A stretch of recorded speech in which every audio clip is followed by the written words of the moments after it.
montrer ma combinaison de gâteaux préférés, qui est la meringue au citron. Petit gâteau en forme de pain.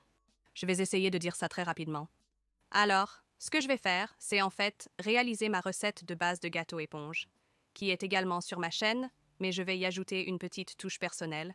Et j'ai aussi ce nouveau moule à pâtisserie que je veux vraiment essayer. Alors j'ai pensé que c'était une bonne excuse pour le faire. Donc, il ressemble presque à ces petits gâteaux en forme de pain, qui, espérons-le, seront vraiment délicieux. Ce que j'ai fait, c'est que je les ai effectivement beurrés, et même s'ils sont anti-adhésifs, j'aime toujours m'assurer qu'ils ne colleront pas au moule, car c'est la dernière chose que l'on souhaite, et je les ai beurrés et simplement recouverts le fond d'une bande de papier cuisson. Donc les moules sont préparés. Donc, je vais commencer avec le gâteau. Nous avons besoin de 250 g de beurre non salé, 250 g de sucre en poudre, 200 g d'œufs qui équivalent à 4 œufs moyens, 250 g de farine autolevante, donc elle a déjà l'agent levant dedans, et je vais aussi aromatiser le gâteau avec 2 citrons. Maintenant, beaucoup de gâteaux au citron n'ont besoin que d'un, mais j'adore intensifier les saveurs de n'importe quel gâteau que je fais, donc je double toujours la saveur. Donc pour commencer, je vais mettre le beurre dans la casserole pour le faire fondre. Et je le mets à feu doux, juste pour qu'il fonde lentement plutôt que de chauffer pour commencer à bouillir.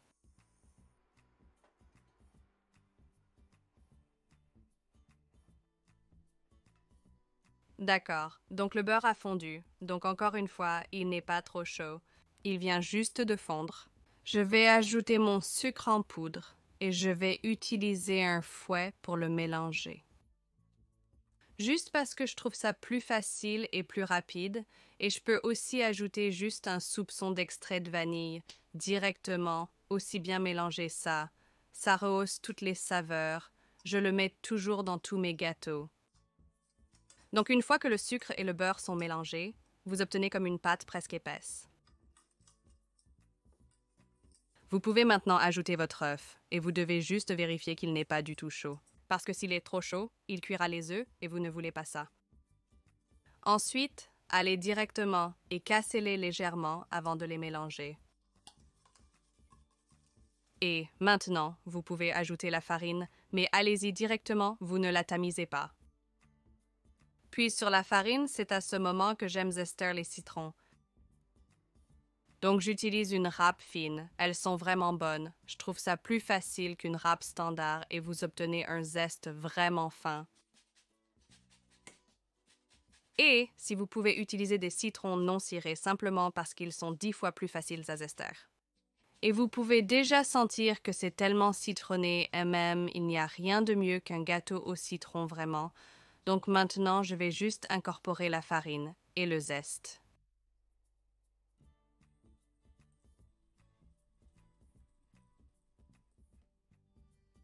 Donc maintenant, je peux remplir le moule. Maintenant, vous pouvez verser le mélange car c'est un mélange très lâche, mais j'ai un petit truc pour vous faciliter la vie. Et c'est avec une de ces cuillères à glace. Et ça assure non seulement qu'ils sont tous égaux, mais c'est beaucoup plus propre. Et je trouve ça beaucoup plus facile. Je vais juste prendre le mélange avec la cuillère et le mettre directement dans chaque moule. Et je pense réellement que dans ce cas, avec la taille que j'utilise, une cuillère suffit. Ce que j'aime faire, c'est nettoyer autant que je peux simplement parce que sinon ça va cuire et brûler dans le four. Toutes ces petites éclaboussures, donc ça vous facilite un peu la vie. Essuyez-les, d'accord. Donc ils ont l'air vraiment uniformes et c'est parce que j'ai utilisé la cuillère à glace. Maintenant, ils vont avoir besoin d'environ 15 à 20 minutes dans le four. Et je les vérifierai après 15 parce qu'ils sont plus petits qu'un gâteau normal, mais ils sont légèrement plus grands qu'un cupcake. Donc ils vont cuire à 180 degrés Celsius jusqu'à ce qu'ils soient bien dorés.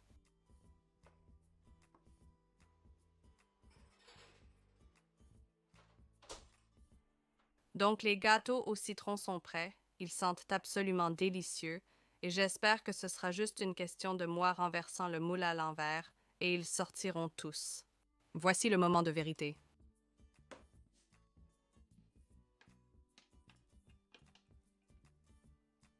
Ah! Ah! Ils sont tous sortis. Donc c'est vraiment un bâton. Merci, Ligland. D'accord, donc je vais en fait enlever les parties métalliques, mais, mot de prudence, elles vont être chaudes, donc enlevez-les en utilisant un torchon de four résistant à la chaleur comme j'en ai, ou attendez simplement qu'elles soient un peu plus fraîches. Je vais aussi enlever juste un peu de papier que j'avais au fond, et cela permettra au gâteau de respirer pendant qu'il refroidit.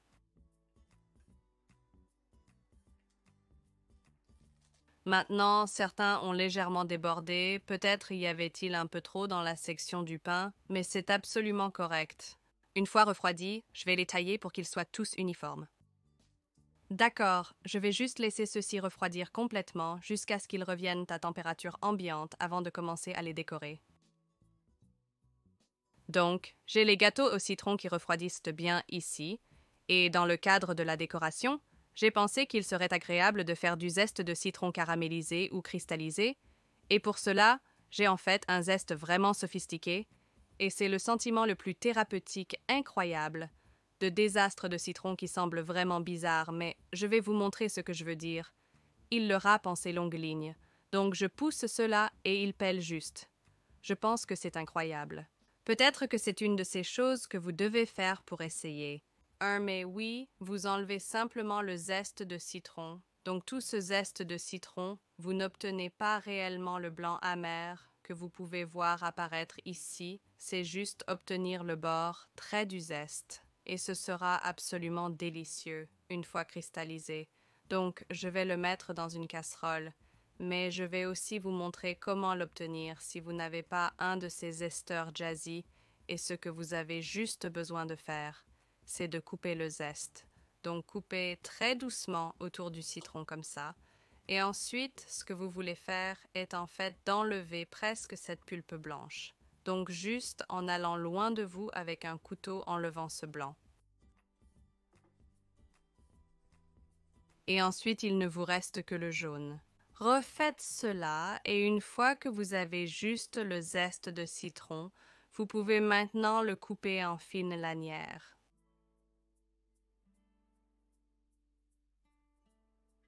Et c'est tout aussi bien que d'utiliser le zeste lui-même. Donc je vais ajouter cela à la poêle et ce que je vais faire, c'est verser de l'eau normale. Donc c'est juste de l'eau froide normale et juste assez pour couvrir le zeste. Et maintenant, je vais le mettre à feu moyen et attendre qu'il bouille. Et ce que je fais, c'est en fait éliminer l'amertume. Je vais faire ça plusieurs fois avant d'ajouter le sucre.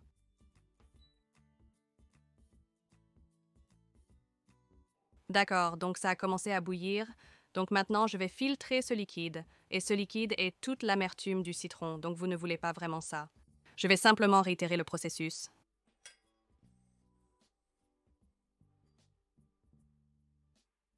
Donc, pour la troisième fois, au lieu de juste utiliser de l'eau, je vais en fait faire un mélange d'eau et de sucre, et ce seront des quantités égales, et je vais utiliser 200 g de sucre en poudre et 200 ml d'eau, puis je vais ajouter le zeste à la casserole aussi. Mettez-le à feu moyen élevé, et ce qui va se passer, c'est que le sucre va se dissoudre dedans, puis il va commencer à cristalliser le zeste de citron, et ensuite le zeste de citron va devenir légèrement translucide, et c'est à ce moment-là que vous savez qu'il est prêt. En attendant, je vais simplement jeter l'eau amère dans l'évier, mais nous ne garderons pas le sirop qu'il est sur le point de faire. Donc, le sucre est dissous dans l'eau et le zeste de citron est presque prêt. Il commence à devenir translucide, et vous pouvez en fait en prendre un et en goûter un pour vous-même. Et voyez simplement si c'est assez cuit. Cela nécessite une minute de plus, c'est encore dur, mais la douceur est présente. D'accord, donc l'écorce est prête. Je vais maintenant verser le savoureux sirop que nous avons préparé dans un bol résistant à la chaleur.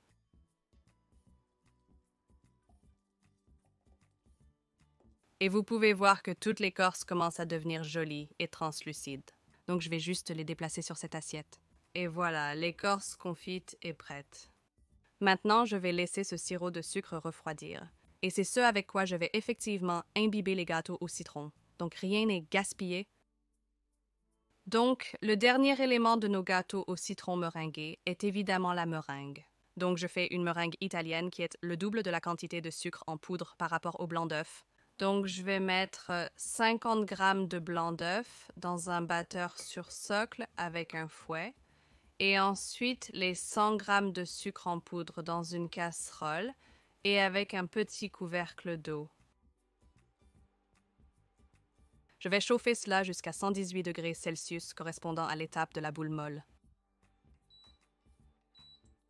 Pendant le chauffage du sucre, je fouette les blancs d'œufs. Donc le sucre est à température, les blancs d'œufs sont bien blancs et mousseux, et je vais simplement verser le sucre chaud sur le côté du bol des blancs d'œufs.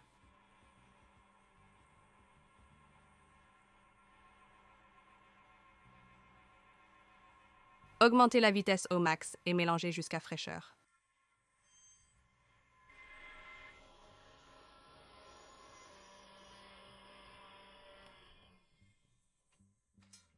D'accord, vérifions cette meringue.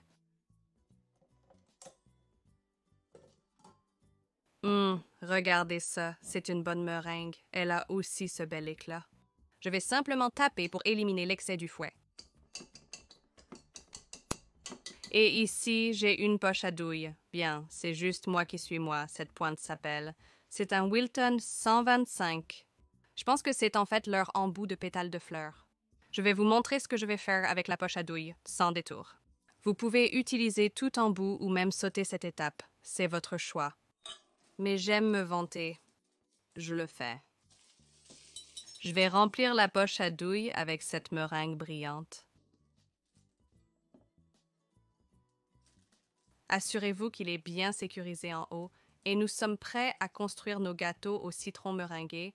Donc pour assembler les gâteaux au citron meringué, nous avons nos gâteaux au citron qui ont été complètement refroidis, notre garniture de meringue italienne, notre zeste de citron cristallisé et le sirop que nous avons conservé du zeste. J'ai des fleurs comestibles parce que je les mets sur à peu près tout, parce qu'elles sont si belles. J'ai aussi un peu de ma crème au citron. Maintenant, si vous voulez faire cela, rendez-vous à l'œil dans le petit coin. Là, et vous pouvez voir ma recette sur comment je fais cette crème au citron. Et j'ai aussi un chalumeau parce que nous allons griller la meringue. Maintenant, la première chose que je vais faire est en fait juste égaliser tous ces petits gâteaux. Ils peuvent vous sembler identiques, mais j'ai un trouble obsessionnel compulsif, je ne sais pas si je l'ai déjà mentionné. Donc ce que je vais faire est en fait de les retourner.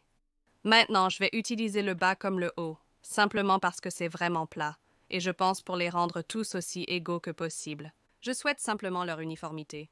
Donc, je vais les laisser à l'envers comme ça, et ensuite je vais couper de chaque côté à l'aide d'un couteau dentelé. Donc, tout excès qui a débordé sur le bord s'en va, et ensuite je le tourne sur le côté, et je vais juste enlever le tout haut. Donc, j'ai ce petit gâteau parfait, et je vais simplement répéter cela pour tous jusqu'à ce que je les ai tous de la même taille.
J'adore cette douille à pâtisserie.